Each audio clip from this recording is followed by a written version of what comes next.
আসসালামু আলাইকুম। আমার 6 মান্থস পড়েছে প্রেগনেন্ট।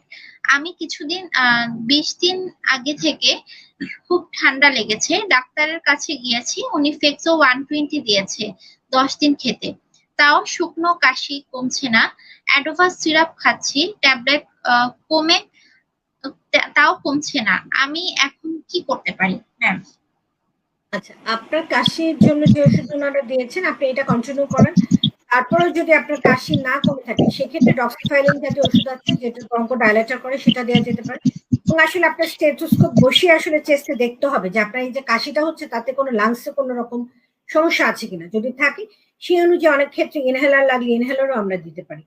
তবে যেহেতু আপনি বলছেন যে একটু লং টাইম ধরে আপনার কাশিটা হচ্ছে, আমার মতে আপনি একটু বক্ষ ব্যাধি বিশেষজ্ঞ সেটা কনসাল্ট করাটা আমার মনে হয় আপনার জন্য বেটার। কারণ গরমকালে কাশি হচ্ছে তো আপনার গা ঘেমে গিয়ে আপনার সমস্যাটা হচ্ছে, তাহলে আইদার আপনার কোল্ড অ্যালার্জি গরম ঠান্ডার জন্য, অথবা আপনার অ্যাজমা টেন্ডেন্সি থাকার জন্য হয়তো বা এত 10 দিন ধরে ওষুধ খাওয়ার পরেও আপনি ইমপ্রুভ হচ্ছেন না।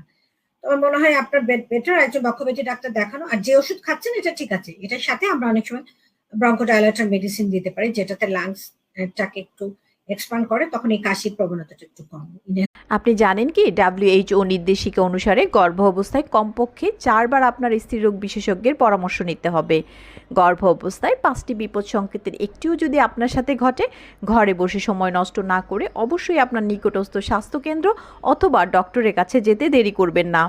শুধুমাত্র জরুরি ক্ষেত্রে ঘরে বসে সময় নষ্ট না করে হোয়াটসঅ্যাপ ভিডিও কলের মাধ্যমে সিনিয়র স্ত্রীরোগ বিশেষজ্ঞের সাথে পরামর্শের জন্য কল করুন 01312178913 এই নাম্বারে। আর হ্যাঁ, সকল গাইনোকোলজিস্ট ডক্টরদের ইনফরমেশন বিস্তারিত জানতে আমাদেরকে ইনবক্স করতে পারেন। ধন্যবাদ।